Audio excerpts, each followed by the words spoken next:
Hello everyone, welcome back once again. Let's continue with the next case scenario, which is case scenario number 27, which is of Miss Nitya. चलिए करते हैं start फटाफट से conceptual clarity के साथ. I hope you guys are liking the videos, आपको help मिल रही है कुछ ना कुछ. चलो करते हैं स्टार्ट फटाफट से. Miss Nitya engage in the trading of pipes. Miss Nitya क्या काम कर रही है? ट्रेडिंग ऑफ पाइप्स का उनका बिजनेस है, जो कि रजिस्टर्ड है किस स्टेट में? गुजरात में रजिस्टर्ड है. Miss Nitya trading of pipes का काम करती है, रजिस्टर्ड किस स्टेट में है? गुजरात में रजिस्टर्ड है. Total taxable turnover of miss Nitya कब से कब तक का दिया हुआ है? अप्रैल टू फरवरी का दिया हुआ है. अप्रैल टू फरवरी का टैक्सेबल टर्नओवर कितना दिया हुआ है? 40 लाख रुपीज. कितना दिया हुआ है? 40 लाख रुपीज दिया है. एंड मार्च के मंथ की कुछ इन्फॉर्मेशन हमें गिवन है, पढ़ते चलेंगे एंड कंसेप्चुअल क्लैरिटी लेते चलेंगे. मार्च के मंथ की इन्फॉर्मेशन क्या गिवन है? Taxable value of outward supply. Outward supply की बात कर रहा है. टैक्सेबल वैल्यू कितनी हुई? 5 लाख रुपए की taxable value of outward supply है. 2500 के एडिशनल चार्जेस कलेक्ट किए हैं कस्टमर से. 2500 के एडिशनल चार्जेस कलेक्ट किए हैं कस्टमर से toward the taxes levied by the municipal authority. अब मुझे एक बात बताओ, क्या ये जो म्युनिसिपल अथॉरिटी ने टैक्सेस लेवी करे हैं वो कस्टमर से कलेक्ट किए हैं, तो क्या वैल्यू सप्लाई में ऐड होंगे? बिल्कुल ऐड होने चाहिए. सेक्शन 15 में हमने पढ़ा था, all the taxes other than GST must be included in the value of supply. All the taxes other than GST must be excluded in the included in the value of supply. Included in the value of supply. So 5 lakhs plus 2500 would be the taxable value of outward supply for the first case. कितना होगी value of supply? 5 lakhs rupees plus 2500 plus 2500. 5 lakh plus 2500 हो गया outward supply. Next point पे चलते हैं, क्या कह रहा है? नेक्स्ट पॉइंट पे कह रहा है miss Nitya went to Mumbai. Miss Nitya went to Mumbai Maharashtra for a business meeting and stayed in a hotel for 2 days. Simple सी बात है, मिस नित्या कहाँ पे रजिस्टर्ड है? She is registered in Gujarat, but where is she going? She is going in the Maharashtra. तो इन्होंने hotel की service भी कहाँ पर ली होगी? महाराष्ट्र में ही ली होगी. अब मुझे एक बात बताओ, यहां से बार बार रिपीट हो रहा है, but I would again repeated. क्या मैं बोल रही हूं? महाराष्ट्र में इन्होंने क्या ली है? होटल की सर्विसेज ली है. तो एक बात बताओ, प्लेस ऑफ सप्लाई में हमने पढ़ा था, in case of immovable property, in case of immovable property place of supply would be where the property is situated. Where the immovable property is situated. Immovable property कहाँ situated है? मुंबई में. Supplier भी कहाँ का होगा? मुंबई का. मुंबई टू मुंबई वो क्या चार्ज करेगा? सीजीएसटी एसजीएसटी चार्ज करेगा. बट मिस नित्या कहाँ की है? गुजरात की है. सीजीएसटी एसजीएसटी का क्रेडिट क्या वो दूसरी स्टेट में ले पाएंगी? नहीं ले पाएंगी. That was why ITC will not be available on it. That will why ITC would not be available on it. उसके बाद क्या कह रहा है, चलो देखते हैं. नेक्स्ट पॉइंट क्या कह रहा है? Taxable value of other inward supply. Other inward supply की टैक्सेबल वैल्यू क्या है? इनवर्ट सप्लाई की बात हो रही है जिसपे आईटीसी मिलेगा. नॉर्मल बोला है तो ऑब्वियसली बात है आईटीसी मिल जाएगा. रेट हम चेक कर लेते हैं एक बार. क्वेश्चन में 12% का रेट है और सारी की सारी इंटरेस्ट रेट बोला हुआ है. तो 2 लाख पे 6% कितना कितना हो जाएगा? 12,000 आईटीसी मिलेगा, डेफिनेटली मिलेगा. चलो नेक्स्ट क्या कह रहा है? She also bought an insurance policy for herself amounting to 11,100. इतना इतना क्या करा उसने? एलआईसी की पॉलिसी ली है. अब मुझे एक बात बताओ, सेक्शन 17 सब सेक्शन 5 ने बोला है लाइफ इंश्योरेंस या हेल्थ इंश्योरेंस पे जो भी आपने प्रीमियम पे किया है उसका आईटीसी नहीं मिलेगा. उसका आईटीसी नहीं मिलेगा. व्हाई? बिकॉज आईटीसी तभी मिलेगा जब एज अ स्टैट्यूटरी ऑब्लिगेशन किया गया है. जब as a statutory obligation insurance हुआ है तभी आईटीसी मिलेगा, अदरवाइज आईटीसी नहीं मिलेगा. चलो इसको करते हैं कट, क्योंकि यहाँ पे आईटीसी नहीं मिलेगा. फिर क्या बोल रहा है? She boat the chairs for office purpose. Office purpose के लिए क्या लिए हैं? चेयर लिए हैं. तो क्या आईटीसी मिलेगा? बिल्कुल मिलने वाला है. आईटीसी मिलेगा, बिल्कुल मिलेगा. 10,000 पे लगाओ 6%. 600 अभी तक के लिए 12,600 हो गया. एक second please, let me get some water.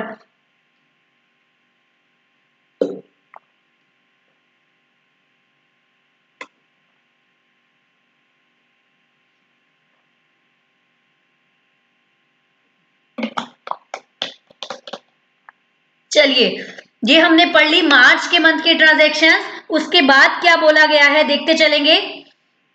उसके बाद बोला गया है following additional information is also provided. Current financial year की एडिशनल इंफॉर्मेशन गिवन है जो कि कंसीडर नहीं की गई है। हमें नहीं पता कब कंसीडर करेंगे कब नहीं करेंगे, बट एक जनरल पॉइंट मेरे माइंड में इसको याद आ रहा है। जब भी आप आईटीसी मैक्सिमम कब टाइम पीरियड तक ले सकते हो, आईटीसी आप अवेल कर सकते हो return of the month of September for the next financial year. मान लो 1920 की रिटर्न है इनकेस, तो सितंबर की कब तक फाइल करनी होती है 20 अक्टूबर, और द एनुअल रिटर्न जब भी आप फाइल करोगे विच एवर इज अर्लियर तक आप आईटीसी क्लेम कर सकते हो। चलो उसके बाद क्या कह रहा है, ये एक सिंपल एक्स्ट्रा पॉइंट मैंने आपको रिकॉल करवा दिया जो मेरे माइंड में आया, सो दैट किसी को नहीं पता होगा तो पता लग जाएगा। उसके बाद क्या बोला गया, कौन कौन से ट्रांजेक्शन हैं। On the 5th of April, 5th अप्रैल को नित्या ने परचेज करी है मोटर कार। 5th अप्रैल को नित्या ने परचेज करी है motor car with seating capacity of 5 person. Up to 13 तक बिल्कुल ब्लॉक है, अप टू 13 तक बिल्कुल ब्लॉक है, आप सही सोच रहे हो। फिर भी मैं आपको याद दिलवाती हूँ उसके अलावा एक्सेप्शंस क्या है। एक्सेप्शंस क्या है, आप फिर भी 13 पर आप 13 से कम की कैपेसिटी का ले रहे हो फिर भी आपको आईटीसी मिल जाए, वो कौन कौन सी कंडीशन है।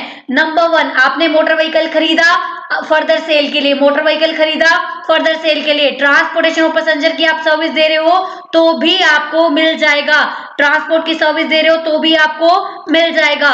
थर्ड, अगर आप ट्रेनिंग इम्पार्ट कर रहे हो, आपने स्कूल खोला है और आप परचेज करी जा रहे हो मोटर व्हीकल तो आपको आईटीसी मिल जाएगा। इस केस में क्या बोला है, आईटीसी नहीं मिलेगा, आईटीसी नहीं मिलेगा चाहे बिजनेस पर्पस के लिए ही क्यों ना किया गया हो। अप टू 13% कैपेसिटी है एंड एग्जम्पशन वाली साइड सॉरी एक्सेप्शन वाली लिस्ट में नहीं आ रहा है तो आईटीसी नहीं मिलेगा। नेक्स्ट पॉइंट चलो देखते हैं क्या कहता है। On the same day she also bought the 4 laptop, 4 laptop खरीदे हैं। All the laptops are capitalized in the books of account, बिल्कुल सही है।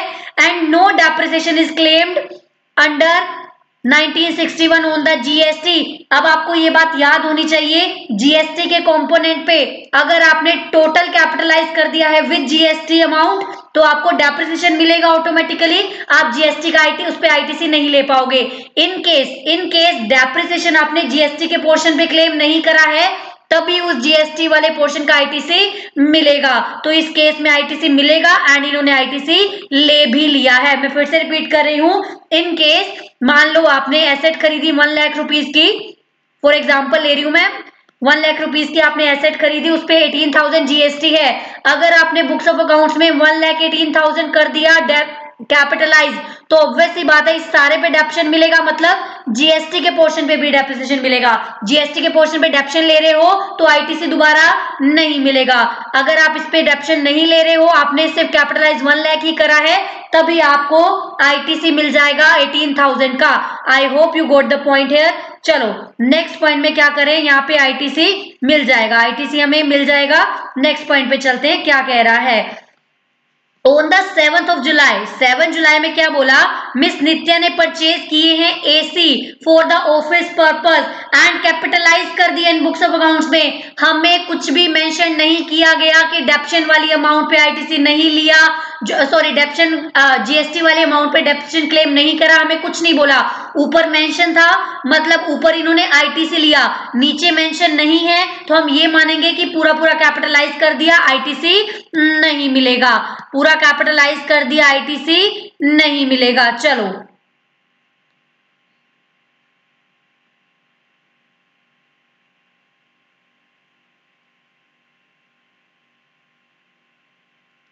उसके बाद क्या बोल रहा है, उसके बाद बोल रहा है 31 दिसंबर को miss Nitya decided to give the motor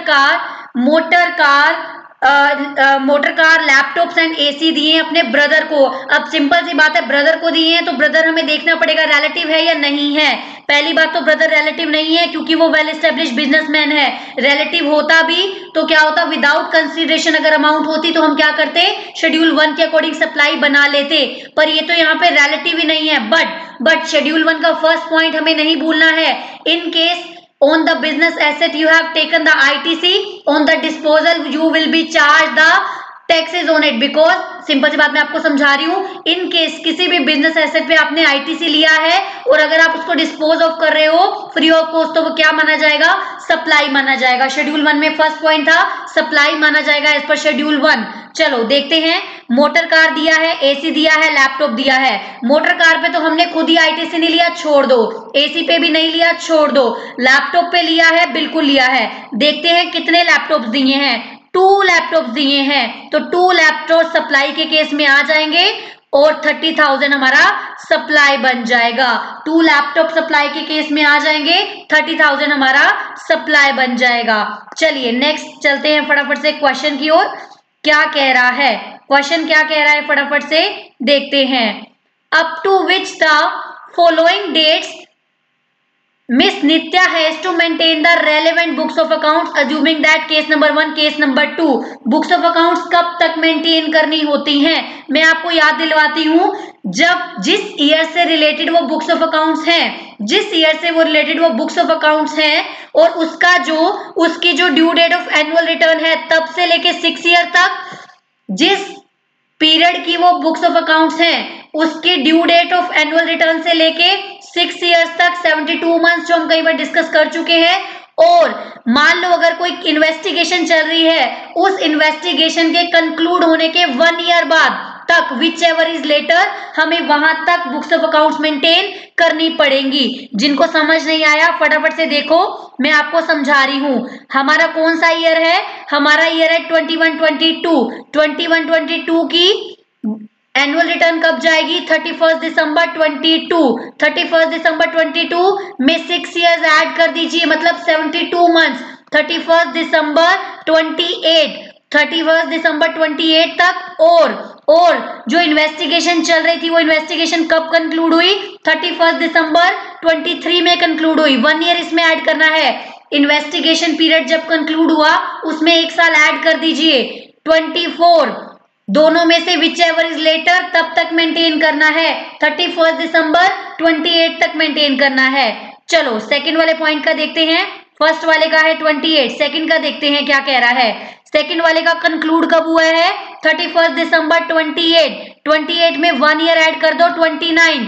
ऊपर हमने क्या निकाला था, जो बेसिक निकाला ही फाइनेंशियल ईयर के हिसाब से 28 और इन्वेस्टिगेशन के हिसाब से यहाँ पे क्या आ रहा है 29, विच एवर इज लेटर 29। तो फर्स्ट केस में आया 28, सेकंड केस में आया 29। आई होप आपको समझ में आ गया होगा। चलो नेक्स्ट क्या कह रहा है, which of the following statements are correct. Motor car given by miss Nitya to brother is supply. Motor car supply है, नहीं सप्लाई नहीं है, क्योंकि आईटीसी लिया ही नहीं हुआ था, तो हम सप्लाई उसको क्यों बनाएंगे, है ना। Air conditioner given by miss Nitya to supply, no supply नहीं है। Laptop given by Nitya to brother is supply, बिल्कुल। AC given by miss Nitya to brother is not supply, बिल्कुल सही बोल रहे हैं। Third and fourth is correct, तो थर्ड फोर्थ ये रहा, C would be the answer for the same. चलिए नेक्स्ट पॉइंट क्या कह रहा है, total outward supply by miss Nitya for the current financial year. Total outward supply for the current financial year, current financial year के outward supply क्या रहेगी देखते हैं। चलो पूरे फाइनेंशियल ईयर की बात कर रहा है, देखते हैं। सबसे पहले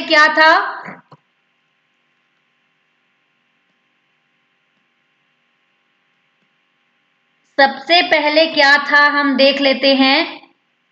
40 लैक्स करंट फाइनेंशियल ईयर की बात कर रहा है, 40 लैक्स ऐड कीजिए, फिर 5,25,000 हमने और निकाला, ठीक है। उसके बाद देखो आउटवर्ड सप्लाई कहाँ कहाँ है, इनवर्ड आउटवर्ड सप्लाई यहाँ पे क्या बनी, आउटवर्ड सप्लाई हमारी बनी थी एक, ये भी नहीं, ये सब इनवर्ड की हैं। आउटवर्ड सप्लाई हमारी बनी थी सिर्फ लैपटॉप के केस में, वो भी 2 लैपटॉप के केस में। 30,000 ऐड कर लीजिए, 45,32,500, 45,32,500, ये रहा हमारा आंसर। साथ साथ अगर आप समझ रहे हैं तो कोई भी दिक्कत आने ही नहीं वाली है क्वेश्चन समझने में, है ना। Total credit available for the month of March, March month का देखना है। मार्च मंथ की इंफॉर्मेशन हमें सेपरेटली गिवन थी ना, मार्च मंथ की इंफॉर्मेशन ये हमें गिवन है, उसका क्रेडिट हमें कितना मिला, ये 2 आइटम्स पे क्रेडिट मिला था। एक तो taxable value of inward supply, दूसरा ऑफिस पर्पस के लिए चेयर ली है, तो 12,600 हमारा आईटीसी था। 12,600 आईटीसी था, सीजीएसटी, एसजीएसटी, आईजीएसटी की कोई बात ही नहीं थी क्योंकि आईजीएसटी वाला कुछ ऐसा पॉइंट था ही नहीं। चलो उसके बाद tax payable by miss Nitya for the month of March. March के मंथ में कितना टैक्स पेबल करेगी? मार्च के मंथ में कितना टैक्स पेबल करेगी? मार्च के मंथ का हमें क्या गिवन है? मार्च के मंथ का हमने आईटीसी तो निकाल लिया 12,600 हमने क्या निकाला? आईटीसी निकाल लिया। अब मार्च के मंथ की वैल्यू ऑफ सप्लाई क्या दी हुई है? ये दी हुई है वैल्यू ऑफ सप्लाई। और कुछ तो नहीं गिवन है, बिल्कुल भी और कुछ नहीं गिवन है। आउटवर्ड सप्लाई में और कुछ नहीं गिवन है, तो सीधा इस पे निकाल दो टैक्स कितना बन रहा है। 5,02,500 पे निकालो 30,150। ये हो गया आउटवर्ड सप्लाई, ये हो गया इनवर्ड सप्लाई। नेट टैक्स निकालो कितना आता है पेबल? ये आता है 17,550 रुपीज। 17,550। ये इजी क्यों लग रहा है? क्योंकि उन्होंने सिर्फ मार्च मंथ की पूछी है एंड मार्च मंथ की हमें सेपरेटली ट्रांजेक्शन गिवन है। एक बार आंसर मैच कर लेते हैं।